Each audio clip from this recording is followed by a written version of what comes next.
Hello friends, ಶುಕ್ರವಾರದಲ್ಲಿ ಏನಾಗುತ್ತೆ ಅಂತ ಹೇಳಿ ಒಂದು ವಿಡಿಯೋ ನೋಡೋಣ. ಅದಕ್ಕೂ ಮುಂಚೆ ವಿಡಿಯೋ ಇಷ್ಟ ಆಯಿತು ಅಂದರೆ ಸಬ್ಸ್ಕ್ರೈಬ್ ಮಾಡ್ಕೊಳ್ಳಿ, ಹಾಗೆ ವಿಡಿಯೋಗೊಂದು ತಪ್ಪದೇ ಲೈಕ್ ಕೊಡಿ ಫ್ರೆಂಡ್ಸ್. ಮೊದಲಿಗೆ ಪಾಪ ಗೌರಿ ಇದನ್ನೆಲ್ಲ ಹಾಕೊಂಡು ಹೋಗೋದಕ್ಕೆ ಬೇಜಾರು ಮಾಡ್ಕೋತಾ ಇರ್ತಾಳೆ. ದೇವ್ರ ಮುಂದೆ ನಿಂತ್ಕೊಂಡು ಬಿಟ್ಕೋತಾ ಇರ್ತಾಳೆ. ನೋಡು ಶಿವ, ನೀನು ಎಲ್ಲದನ್ನು ಕೊಟ್ಟು ಬಿಟ್ಟು ತ್ಯಾಗಿ ಹಾಕಿದ್ಯಾ, ಎಲ್ರಿಗೂ ಎಲ್ಲನೂ ಕೊಡ್ತೀಯಾ, ಆದರೆ ನಾನು ಇವಾಗ ಬೇರೆಯವ್ರು ಕೊಟ್ಟಿರುವಂತಹ ಭಿಕ್ಷೆನ ತೊಗೊಂಡು ಅವ್ರ ಮುಂದೆ ಹೋಗಿ ನಿಂತ್ಕೊಂಡು ನಗ್ನಗ್ತಾ ಇರಬೇಕಂತೆ. ಅದು ಹೇಗೆ ಸಾಧ್ಯ ಆಗುತ್ತೆ? ನನಗೆ ಅದೆಲ್ಲ ನಾಟಕ ಆಡಂಬರ ಅನಿಸುತ್ತೆ. ಅದನ್ನೆಲ್ಲ ವೇಷ ಹಾಕ್ಕೊಂಡು ಮಾಡೋದಕ್ಕೆ ನನಗಿಷ್ಟ ಇಲ್ಲ.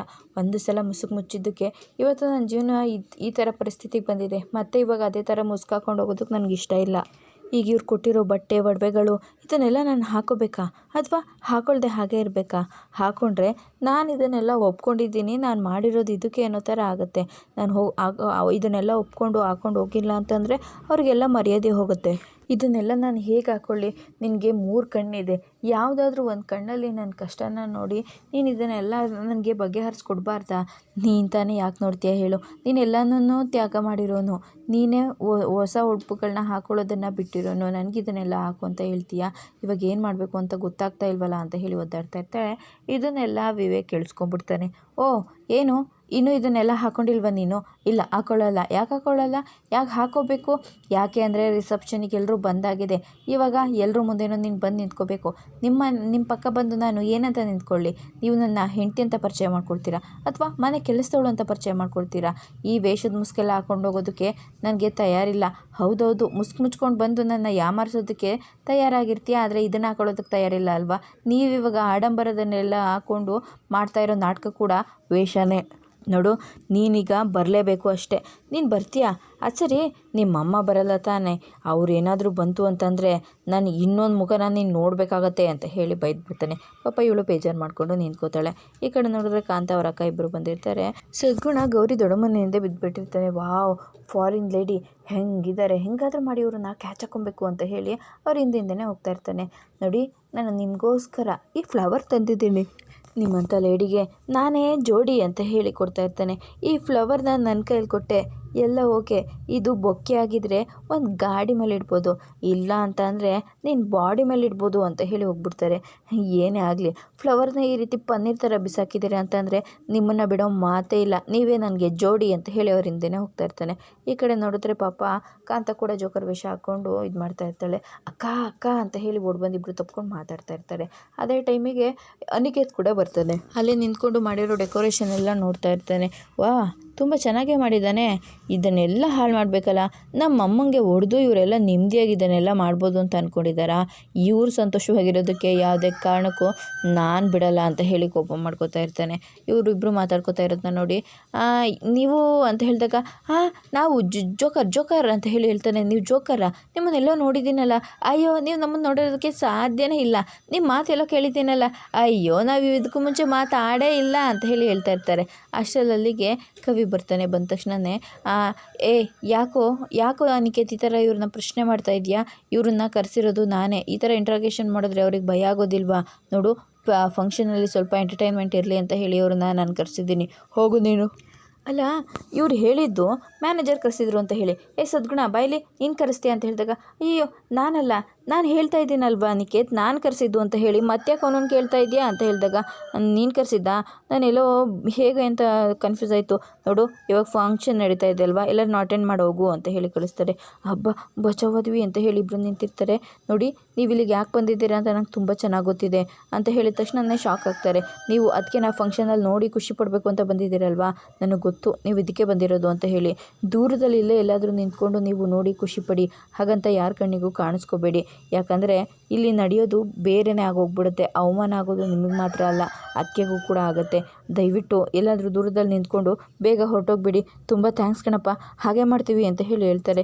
ಅಯ್ಯೋ ಅಕ್ಕ, ಏನಕ್ಕ, ನೀನು ಸಹಾಯ ಮಾಡ್ತಾನೆ ಅಂತ ಹೇಳಲೇ ಇಲ್ಲ. ಹೇಳಿದರೆ ನೀನು ಈ ಥರ ಓವರ್ ಆ್ಯಕ್ಟಿಂಗ್ ಪರ್ಫಾರ್ಮೆನ್ಸ್ ಕೊಡ್ತಾ ಇರಲಿಲ್ವಲ್ಲಕ್ಕ ಅಂತ, ಅದಕ್ಕೆ ಹೇಳಿಲ್ಲ ಅಷ್ಟೇ. ಆದರೂ ನಮ್ಗೆ ತುಂಬಾ ಸಹಾಯ ಮಾಡಿದ್ದಾರಲ್ವ ಇವರು ಅಂತ ಹೇಳಿದಾಗ, ಹೌದೌದು ಸಹಾಯ ಮಾಡಿರೋರನ್ನ ಸಿಕ್ಕಾಕ್ಸೋದೆ ಅಲ್ವಾ ನಿನ್ನ ಕೆಲಸ ಅಂತ ಹೇಳಿದಾಗ, ಅಯ್ಯೋ ಅಕ್ಕ ಹಾಗೆಲ್ಲ ಮಾಡೋದಿಲ್ಲ, ಸರಿ ಆಯಿತು ಬೇಗ ನಾವು ಕೆಲಸ ಮುಗಿಸ್ಕೊಂಡು ಇಲ್ಲಿಂದ ಹೊರಟೋಗ್ಬಿಡೋಣ, ಬಾರಕ್ಕ ಈ ಕಡೆಯಿಂದ ಹೋಗೋದು ಬೇಡ ಈ ಕಡೆಯಿಂದ ಹೋಗೋಣ ಅಂತ ಹೇಳಿ ಆ ಕಡೆಯಿಂದ ಹೋಗ್ಬಿಡ್ತಾರೆ. ಈ ಕಡೆ ನೋಡಿದ್ರೆ ಇವರಿಬ್ಬರು ಅಣ್ಣ ತಂಗಿರು ಮಾತಾಡ್ಕೊತಾ ಇರ್ತಾರೆ. ಅಮ್ಮಂಗೆ ಈ ಥರ ಹೊಡೆದು ಇವ್ರು ಎಷ್ಟೊಂದೆಲ್ಲ ಚೆನ್ನಾಗಿ ಫಂಕ್ಷನ್ ಮಾಡ್ತಾ ಇದ್ದಾರೆ, ಅಣ್ಣ ನನಗೆ ಎಷ್ಟು ಬೇಜಾರಾಗ್ತಾ ಇದೆ ಗೊತ್ತಾ ಅಂತ ಹೇಳಿದಾಗ, ನೋಡು ಅಮೃತ, ಅಮ್ಮಂಗೆ ಹೊಡೆದು ಇವರೆಲ್ಲ ಫಂಕ್ಷನ್ ಮಾಡೋದಕ್ಕೆ ನಾನು ಬಿಡ್ತೀನ, ಸಾಧ್ಯನೇ ಇಲ್ಲ. ಇವ್ರು ಫಂಕ್ಷನ್ ಮಾಡೋದು ಯಾವುದಕ್ಕೂ ಕೂಡ ಕರೆಕ್ಟಾಗಿರಬಾರ್ದು, ನೆಮ್ಮದಿಯಾಗಿರ್ಬೋದು, ಇವ್ರು ಸಂತೋಷವಾಗಿರಬಾರ್ದು, ಹಾಗೆ ನಾನು ಮಾಡ್ತೀನಿ ಅಂತ ಹೇಳ್ತಾ ಇರ್ತಾನೆ. ಸರಿ ಆಯಿತು ಅಂತ ಹೇಳಿ ಇವರೆಲ್ಲರೂ ಕೂಡ ಬಂದು ನಿಂತ್ಕೊಂಡು ಮಾತಾಡ್ತಾ ಇರ್ತಾರೆ. ಮೋನಿಕಾ ಕೂಡ ಫಂಕ್ಷನಿಗೆ ಬರ್ತಾಳೆ. ಬಂದ ತಕ್ಷಣವೇ ವೇಟರ್ ಡ್ರೆಸ್ ಹಾಕ್ಕೊಂಡು, ಹಬ್ಬ ಸದ್ಯಕ್ಕೆ ಇವಾಗ ಈ ವೇಷನೇ ನನ್ನ ಬಚಾವ್ ಮಾಡೋದು, ಆದರೆ ಅನಿಕೇತಲ್ಲಿದ್ದಾನೆ ಅಂತ ಮೊದಲು ಹುಡುಕಬೇಕು, ನನ್ನನ್ನು ಅಲ್ಲಿ ಬಿಟ್ಬಿಟ್ಟು ಇವನಿಲ್ಲಿ ಸಂತೋಷವಾಗಿ ಪಾರ್ಟಿ ಎಂಜಾಯ್ ಮಾಡೋದಕ್ಕೆ ಬಂದಿದ್ದಾನೆ, ನಾವಿಬ್ಬರು ಒಂದಾಗಿದ್ದೀವಿ, ಜೊತೆಲಿದ್ದೀವಿ, ಈಗ ಮದುವೆ ಆಗ್ತೀವಿ ಅಂಥದ್ರಲ್ಲಿ ನನ್ನನ್ನು ಇಲ್ಲಿ ಬಿಟ್ಬಿಟ್ಟು ಬಂದಿದ್ದಾನೆ, ನನ್ನನ್ನು ಬಿಟ್ಟು ಇಲ್ಲಿಗೆ ಇವನು ಸಂತೋಷವಾಗಿರೋಕ್ಕೆ ಬಂದಿದ್ದಾನೆ ಅಂತ ಅಂದರೆ ನಾನು ಸುಮ್ಮನೆ ಇರೋದಿಲ್ಲ. ಅವನು ಏನಿದ್ರು ಸಂತೋಷವಾಗಿರಬೇಕಾಗಿರೋದು ನನ್ನ ಜೊತೆ, ಅವನು ಸಂತೋಷವಾಗಿರೋದನ್ನು ಏನಾದರೂ ನಾನು ಬೇರೆ ಕಡೆಯಿಂದ ನೋಡಿದ್ರೆ ಆ ಸಂತೋಷನೇ ಅವನಿಗೆ ಕೊನೆಯದಾಗುತ್ತೆ. ಮೊದಲು ಈ ಅನಿಕೇತನ ಹುಡುಕಬೇಕು ಅಂತ ಹೇಳಿ ಜ್ಯೂಸನ್ನು ಹಾಕ್ಕೊಂಡು ಮಾಸ್ಕ್ ಎಲ್ಲನೂ ಹಾಕ್ಕೊಂಡು ಆ ಕಡೆ ಈ ಕಡೆ ಎಲ್ಲ ನೋಡಿಕೊಂಡು ಬರ್ತಾ ಇರ್ತಾಳೆ. ಕಾಂತ ಮತ್ತು ಇವರಿಬ್ಬರು ಕೂಡ ನಿಂತ್ಕೊಂಡು ಯೋಚನೆ ಮಾಡ್ತಾ ಇರ್ತಾರೆ. ಎಲ್ಲಕ್ಕ ಗೌರಿ ಇನ್ನೂ ಬರಲೇ ಇಲ್ಲ ಅಂತ ಹೇಳ್ತಾ ಇರ್ತಾರೆ. ಅದೇ ಟೈಮಿಗೆ ಅಲ್ಲಿಗೆ ಸರಿತಾ ಬಂದು, ಓ ಬಂದ್ರಾ, ಏನು ಅಲ್ಲೇ ನಿಂತ್ಕೊಂಡಿದ್ದೀರಾ, ಬನ್ನಿ ಅಂತ ಹೇಳಿ ಕರೀತಾರೆ. ಅಯ್ಯೋ ನಮಸ್ಕಾರ ಬಿಗ್ರಿ ಅಂತ ಹೇಳಿ, ಈ ಕಾಂತ ಸಿಕ್ಕಾಕ್ಸೋಕೆ ಅಂತಲೇ ಮಾತಾಡ್ತಾ ಇದ್ದೇನೆ, ಸ್ವಲ್ಪ ಸಮಾಧಾನ ಮಾಡ್ಕೊಳ್ಳಿ ಅಂತ ಹೇಳಿದಾಗ, ಗೊತ್ತಾಗ್ಲಿಲ್ಲ ಅಕ್ಕ ಅಂತ ಹೇಳಿ ಮಾತಾಡ್ತಾ ಇರ್ತಾಳೆ. ಅಷ್ಟೊಳಗಡೆ ಅವಳು ಬೇರೆ ಫ್ರೆಂಡನ್ನು ಬಂದು ಕರ್ಕೊಂಡು ಹೋಗ್ಬಿಡ್ತಾಳೆ. ಅಕ್ಕ ಏನಕ್ಕ ಇವಾಗ ಸ್ವಲ್ಪ ಯಾಮಾರಿದ್ರೆ ಅಲ್ಲ, ನಿನ್ನ ಜೊತೆ ಇದ್ದರೆ ಯಾಮಾರೋದೆ, ಮೊದಲು ಆ್ಯಂಬುಲೆನ್ಸಿಗೆ ಫೋನ್ ಮಾಡ್ತೀನಿ, ಯಾಕಕ್ಕ ನಿನ್ನ ಜೊತೆ ಇದ್ದರೆ ಈಗ ಸಹಾಯ ಮಾಡಿರೋರು ಜೊತೆಗೆ ಬಂದಿರೋರು ಎಲ್ಲರನ್ನೂ ಸಿಕ್ಕಾಕ್ಸ್ಬಿಟ್ಟು ಧರ್ಮದೇಟ್ ಕೊಡಿಸ್ತೀಯಲ್ವಾ, ಅದಕ್ಕೆ ಅಡ್ವಾನ್ಸಾಗಿ ಆ್ಯಂಬುಲೆನ್ಸ್ ಬುಕ್ ಮಾಡೋಣ ಅಂತ ಹೇಳಿ, ಅಕ್ಕ ನೀನು ಸ್ವಲ್ಪ ಸುಮ್ಮನೆ ಇರಕ್ಕ, ಹಾಗೆಲ್ಲ ಹೇಳಿ ಭಯಪಡಿಸ್ಬೇಡ ಅಂತ ಹೇಳ್ತಾ ಇರ್ತಾನೆ. ಭಯಪಡಿಸೋದೆಲ್ಲ ಕಣೆ, ನೀನು ಮಾಡೋದೇನು ಅಂತ ಹೇಳ್ತಾರೆ. ಅಷ್ಟರಲ್ಲಿ ಅಲ್ಲಿಗೆ ವಿವೇಕ್ ಬರ್ತಾ ಇರ್ತಾನೆ. ಅದನ್ನು ನೋಡ್ಬಿಟ್ಟು ಅನಿಕೇತು ನ್ಯೂಸವರೆಲ್ರಿಗೂ ಕೂಡ ಕಣ್ಣೊಡಿತಾನೆ, ಈ ಕ್ವಶನ್ ಕೇಳಿ ಅಂತ ಹೇಳ್ಬಿಟ್ಟು. ನೋಡಿ ಇವಾಗ ನಾವು ಬಂದಿರೋದು ವಿವೇಕ್ ಅವ್ರದ್ದು ರಿಸೆಪ್ಷನಿಗೆ ಅಂತ ದೀನ್ ಬಂದು ಅವ್ರ ಫ್ಯಾಮಿಲಿನಲ್ಲಿ ದೊಡ್ಡ ರಿಸೆಪ್ಷನ್ ಆಗ್ತಾ ಇದೆ, ಬನ್ನಿ ನೋಡೋಣ. ಅರೆ ಹುಡುಗ ಮಾತ್ರ ಇಲ್ಲಿ ಬರ್ತಾ ಇದ್ದಾನೆ, ಇದು ತುಂಬಾ ಗುಟ್ಟಾಗಿ ನಡೆದಿರೋ ಮದುವೆ ಆದರೂ ಕೂಡ ಇವತ್ತು ರಿಸೆಪ್ಷನ್ ಇಟ್ಕೊಂಡಿದ್ದಾರೆ, ಇಲ್ಲೂ ಏನಾದ್ರೂ ಪ್ರಾಬ್ಲಮ್ ಇರ್ಬೋದಾ, ಅಥವಾ ಏನಾದರೂ ಸೀಕ್ರೆಟ್ ಮೇಂಟೈನ್ ಮಾಡ್ತಾರಾ, ಏನು ಸರ್ ನಿಮ್ದು ರಿಸೆಪ್ಷನ್ ಇದೆ ಆದರೆ ನೀವು ಒಬ್ಬರೇ ಬರ್ತಾ ಇದ್ದೀರಾ, ಯಾಕೆ ಮೇಡಮ್ ಬರ್ತಾ ಇಲ್ಲ, ನಿಮ್ಮ ವೈಫು ಬರೋದಕ್ಕೆ ಇಷ್ಟ ಇಲ್ವಾ, ಅಥವಾ ಏನಾಗಿದೆ ಸರ್ ಪ್ರಾಬ್ಲಮ್ಮು ಅಂತ ಹೇಳಿ ಕೇಳಿದಾಗ, ನೋಡಿ ಹೆಣ್ಮಕ್ಳು ರೆಡಿ ಆಗೋದಕ್ಕೆ ಎಷ್ಟು ಟೈಮ್ ಬೇಕು ಅಂತ ನಿಮಗೆ ಗೊತ್ತಲ್ವಾ, ಅವ್ರು ಬರ್ತಾರೆ, ನೀವು ಹೋಗಿ ನಿಮ್ಮ ಕೆಲಸ ಮಾಡಿ ಜ್ಯೂಸ್ ಏನಾದರೂ ಕುಡಿ ಹೋಗಿ ಅಂತ ಹೇಳಿ ಅನಿಕೇತ ಅಲ್ಲಿಂದ ಕಳಿಸ್ಬಿಡ್ತಾನೆ. ಇವನಿಗೂ ಕೂಡ ತುಂಬಾ ಬೇಜಾರಾಗ್ತಾ ಇರುತ್ತೆ. ಇಷ್ಟೊತ್ತಾಯಿತು ಇನ್ನೂ ಯಾಕೆ ಅವಳು ಬಂದಿಲ್ಲ ಅಂತ ಹೇಳಿ ಸರಿತಾ ನೋಡ್ತಾ ಇರ್ತಾಳೆ. ಅಷ್ಟೆಲ್ಲ ಅವ್ರ ಅತ್ತೆ ಮಾವ ಕೂಡ ಬರ್ತಾರೆ. ರೀ ಅತ್ತೆ ಮಾವ ಎಲ್ಲರೂ ಬಂದಾಯಿತು, ಇನ್ನೂ ಆ ಹುಡುಗಿ ಬಂದಿಲ್ಲ ಎಲ್ರಿ ಅಂತ ಹೇಳಿ ಕೇಳ್ತಾ ಇರ್ತಾಳೆ. ನನ್ನನ್ನು ಕೇಳಿದ್ರೆ ನನಗೇನು ಗೊತ್ತು ಸರಿತಾ ಅಂತ ಹೇಳಿ ಸುಮ್ಮನೆ ನಿಂತ್ಕೋತಾರೆ. ಈ ಕಡೆ ನೋಡಿದ್ರೆ ಎಲ್ಲರೂ ಕೂಡ ಪ್ರಶ್ನೆ ಮೇಲೆ ಪ್ರಶ್ನೆ ಮಾಡ್ತಾ ಇರ್ತಾರೆ. ಸರ್ ರಿಸೆಪ್ಷನ್ನಿಗೆ ಇಷ್ಟೊತ್ತಾಯಿತು ಇನ್ನೂ ಹುಡುಗಿ ಬಂದಿಲ್ಲ, ಯಾಕೆ ಸರ್ ಏನಾದರೂ ಪ್ರಾಬ್ಲಮ್ಮಾ ಅಂತ ಹೇಳಿ ಕೇಳ್ತಾ ಇರ್ತಾರೆ.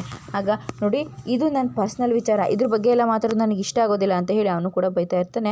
ಅಷ್ಟರಲ್ಲಿ ಅಮೃತ ಅಲ್ಲಿಗೆ ಓಡ್ಬಂದು ಅಣ್ಣ ಅಂತ ಹೇಳ್ತಾಳೆ. ಏನಾಯಿತು ಅಮೃತ ಅಂತ ಹೇಳಿದಾಗ, ಅದು ಹುಡುಗಿ ಅಂತ ಹೇಳಿದಾಗ, ಏನು ಹುಡುಗಿ ಯಾರು ಅಂತ ಹೇಳಿದಾಗ, ಅದು ಹುಡುಗಿ ರೂಮಲ್ಲಿ ಎಲ್ಲೂ ಕಾಣಿಸ್ತಾ ಇಲ್ಲ ಅಣ್ಣ. ಯಾವ ಹುಡುಗಿ, ಮದುಮಗಳು ಅಣ್ಣ ಅಂತ ಹೇಳಿ ಹೇಳ್ಬಿಡ್ತಾರೆ. ಮನೆಯವರೆಲ್ರಿಗೂ ಕೂಡ ಫುಲ್ಲು ಶಾಕ್ ಆಗುತ್ತೆ. ವಾಟ್, ಅವಳು ಕಾಣಿಸ್ತಾ ಇಲ್ವಾ, ಹೇಗೆ ಸಾಧ್ಯ, ಗೊತ್ತಿಲ್ಲ ಅಣ್ಣ, ರೂಮಲ್ಲೆಲ್ಲ ನೋಡಿದೆ ಆದರೆ ಅವಳು ಎಲ್ಲೂ ಕಾಣಿಸ್ತಾ ಇಲ್ಲ ಅಂತ ಹೇಳಿ ಹೇಳ್ತಾ ಇರ್ತಾರೆ. ಎಲ್ಲರೂ ಕೂಡ ಗಾಬರಿ ಆಗ್ತಾ ಇರ್ತಾರೆ. ಅದೇ ಟೈಮ್ಗೆ ಗೌರಿ ಕೂಡ ರಿಸೆಪ್ಷನ್ನಿಗೆ ಎಂಟ್ರಿ ಕೊಡ್ತಾಳೆ. ಇದಿಷ್ಟು ಶುಕ್ರವಾರದ ವಿಡಿಯೋ ಇಷ್ಟ ಆಯಿತು ಅಂದರೆ ಸಬ್ಸ್ಕ್ರೈಬ್ ಮಾಡ್ಕೊಳ್ಳಿ, ಹಾಗೆ ಒಂದು ಲೈಕ್ ಕೊಡಿ ಫ್ರೆಂಡ್ಸ್.